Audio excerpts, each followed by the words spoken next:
नमस्कार बच्चों। आज हम पर्यावरणीय प्रदूषण जिनमें सौर प्रदूषण, समुद्री प्रदूषण, तापीय प्रदूषण तथा नाभिकीय प्रदूषण के बारे में जानने का अध्ययन करेंगे। सबसे पहले हम आज बात करते हैं सौर प्रदूषण। ध्वनि किसी वस्तु के कंपन से उत्पन्न होती है जो तीव्रता के अनुसार मंद, मध्यम, तीव्र हो सकती है। यह लाभदायक अथवा हानिकारक हो सकती है।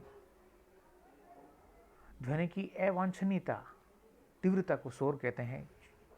चूंकि यह दिखाई नहीं देता है, अतः इसे अदृश्य प्रदूषण भी कहते हैं। सारांश रूप में कह सकते हैं कि पर्यावरण में उत्पन्न होने वाले कोई भी अवांछित आवाज जिसका जीवों के स्वास्थ्य पर प्रतिकूल प्रभाव पड़ता है, शोर प्रदूषण कहलाता है। ध्वनि की प्रबलता। ध्वनि की तीव्रता को मापने की इकाई को डेसिबल या डीबी कहते हैं। दैनिक जीवन में हमें विभिन्न तीव्रता वाली ध्वनि सुनाई देती है, जिनका स्तर 10 से लेकर 100 डेसिबल तक होता है। वैज्ञानिकों ने मानव स्वास्थ्य पर पड़ने वाले दुष्प्रभावों को ध्यान में रखते हुए अधिकतम ध्वनि सीमा निर्धारित की है, जो विभिन्न देशों में 75 से 85 डेसिबल तक है। आयु में वृद्धि के साथ शोर प्रदूषण की सहनता में भी अंतर आता है। भारतीय मानक संस्थान ने विभिन्न क्षेत्रों के लिए अधिकतम ध्वनि सीमा की मानदंड निर्धारित किए हैं, जिनसे अधिक ध्वनि होने पर शोर प्रदूषण माना जाता है। शोर प्रदूषण के कौन कौन से स्रोत या कारक हैं? इनमें दो मुख्यतः कारक हैं, एक प्राकृतिक कारक और दूसरा मानवीय कारक। प्राकृतिक कारक में वह क्रियाएं आती हैं जो नेचुरल या सामान्य रूप से होती है, जैसे मेघ गर्जना, बिजली का कड़कना, तूफानी हवाएं, भूस्खलन, ज्वालामुखी विस्फोट, मूसलाधार वर्षा आदि सम्मिलित किए जाते हैं। इनका प्रभाव सीमित क्षेत्र अथवा सीमित समय के लिए ही होता है, अतः ये अधिक हानिकारक नहीं होती हैं। अल्पकालिक होने के कारण ध्वनि की तीव्रता अधिक होते हुए भी इससे हानि बहुत कम होती है। प्राकृतिक स्रोतों से उत्पन्न होने वाले अधिकांश आवाजें प्राय मानवता को अवांछित न लगकर कर्णप्रिय लगती है।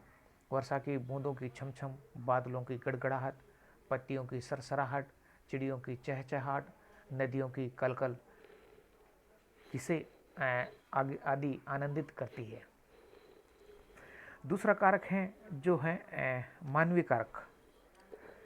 मानवीय कारक में कई तरह के कारक सम्मिलित किए गए हैं, जिनमें परिवहन के साधन हैं, उद्योग हैं, मनोरंजन के साधन हैं, खनन हैं, घरेलू उपकरण हैं, रक्षा उपकरण हैं, आतिशबाजी, सामाजिक व धार्मिक कार्य, निर्माण कार्य, दुर्घटनाएं और कई अन्य कारक सम्मिलित किए जाते हैं। सबसे पहले हम बात करते हैं परिवहन के साधनों की। परिवहन के सभी साधन कम या अधिक मात्रा में ध्वनि उत्पन्न करते हैं, किंतु कुछ स्वचालित वाहन शोर प्रदूषण का प्रमुख कारण है, जैसे रेल, मोटर, दोपहिया वाहन, तिपहिया वाहन, हवाई जहाज, जलपोत आदि इसमें सम्मिलित किए जाते हैं। गतिशील वाहनों से होने वाले शोर प्रदूषण से विस्तृत क्षेत्र प्रभावित होता है। महानगरों में निरंतर बढ़ते शोर प्रदूषण का प्रमुख कारण मोटर वाहनों की बढ़ती संख्या है। औसत ध्वनि का स्तर मुंबई में 71 से 104 डेसिबल, दिल्ली में 64 से 104 डेसिबल, कानपुर में 42 से 89 डेसिबल तथा वाराणसी में 58 से 86 डेसिबल तक पाया जाता है।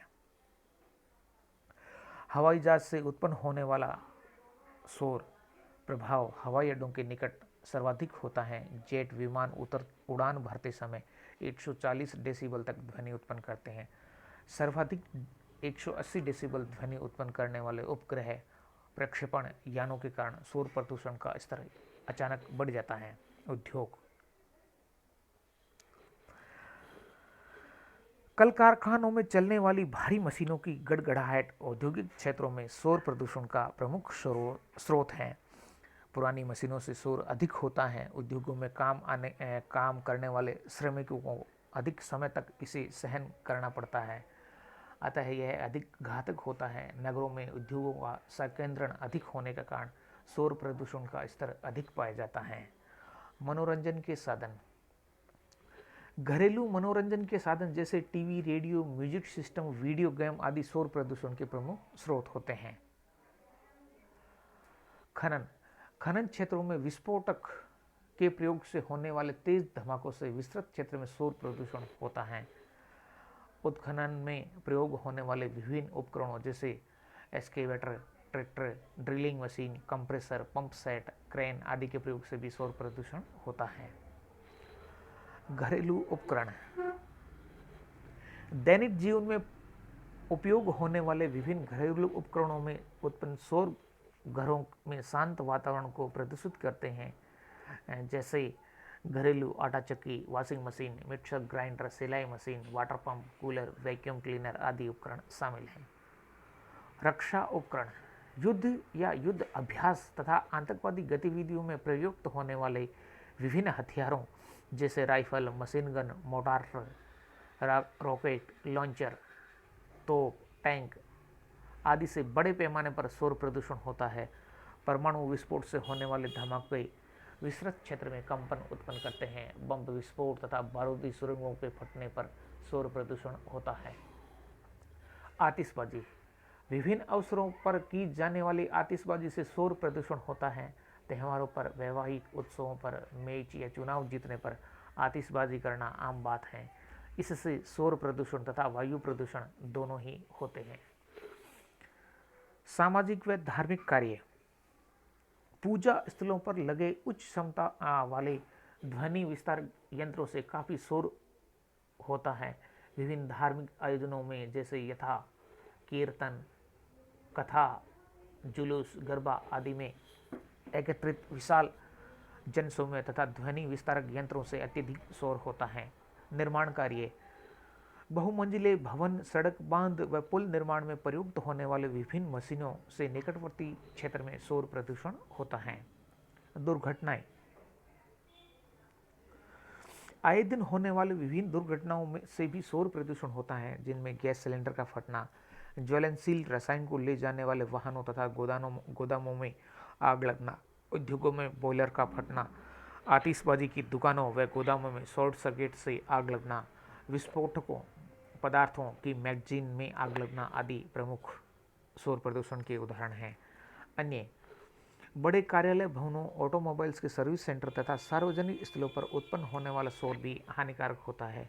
बहुमंजिला भवनों में अनेक गतिविधियों के संकेंद्रण के कारण महानगर में शोर प्रदूषण बढ़ता है। इस तरह के प्रमुख शोर प्रदूषण के कारक थे। अब इन शोर प्रदूषण के क्या दुष्प्रभाव हो सकते हैं उनके बारे में हम बात करते हैं। शोर प्रदूषण का दुष्प्रभाव निर्जीव और सजीव दोनों पर पड़ता है। जैसे मानव पर शोर प्रदूषण का सर्वाधिक दुष्प्रभाव मानव पर ही पड़ता है। यदि प्रत्येक व्यक्ति की शोर को सहन करने की क्षमता में भिन्नता होती है, किंतु कम या अधिक रूप में इससे सभी प्रभावित होते हैं। इसका तात्कालिक प्रभाव अत्यधिक शोर होने पर ही दिखाई देता है, किंतु निरंतर होने वाले सामान्य शोर से भी मानव स्वास्थ्य को हानि होती है। इसलिए इसे धीमा जहर कहा गया है, क्योंकि अत्यधिक निरंतर शोर में रहने वाले व्यक्तियों में अंश या पूर्ण बहरापन आ जाता है। अत्यधिक शोर से कान के पर्दे फट जाते हैं। शोर प्रदूषण से रक्त दाब का बढ़ना, हृदय की धड़कन तेज होना, पाचक रसों के निर्माण में कमी आना, आंख की पुतलियों का प्रसार होना आदि समस्याएं उत्पन्न होती हैं। जंतुओं तथा वनस्पति पर अत्यधिक शोर से वनस्पति पर भी, जीव जंतुओं व वनस्पति पर भी हानिकारक प्रभाव पड़ते हैं। लगातार होने वाले शोर के कारण पशु पक्षी अपने आवास छोड़कर अन्यत्र स्थान चले जाते हैं। खनन क्षेत्रों तथा सड़क मार्गों के निकट से ये वन्य जंतुओं के पलायन का यह प्रमुख कारण होता है। भवनों पर तेज आवाज के कंपन से भवनों में खिड़कियों के शीशे टूटना, छतें हिल जाना, दीवारों में दरार पड़ जाना प्रमुख कारक है। खनन क्षेत्रों में होने वाले शक्तिशाली विस्फोट के कारण निकटवर्ती बस्तियों में व भवनों में अत्यधिक हानि होती है। परमाणु विस्फोटों के कारण उत्पन्न होने वाले कंपन से सैकड़ों किलोमीटर दूर स्थित भवनों व संरचना को भी हानि पहुंचती है। स्थल रूपों पर विस्फोट तथा अन्य गतिविधियों के कारण उत्पन्न शोर से प्राकृतिक स्थल रूपों को भी हानि पहुंचती है। इनमें सर्वाधिक हानि पर्वतीय क्षेत्रों में होती है। खनन के लिए किए जाने वाले विस्फोट, युद्ध की गोलाबारी, बांध व सड़क निर्माण आदि की गतिविधि से उत्पन्न शोर से चट्टानें खिसक जाती हैं तथा भूस्खलन की घटनाएं होती हैं। हिमाच्छादित पर्वतीय क्षेत्रों में विस्फोटों से एवलांस की घटनाएं बढ़ती हैं तथा पर्वतीय ढाल नग्न हो जाते हैं। खनन क्षेत्रों में धमाकों से अनेक बार जमीन धंस जाती है। शोर प्रदूषण से होने को नियंत्रण करने वाले उपाय। सामान्यतः शोर प्रदूषण को नियंत्रित करने वाले उपाय निम्नलिखित हैं, जैसे शोर उत्पन्न करने वाले कल कारखानों की स्थापना बस्तियों व अभ्यारण्यों से पर्याप्त दूरी पर की जानी चाहिए तथा इन्हें फेरो कंक्रीट की दीवारों से घेरा जाना चाहिए।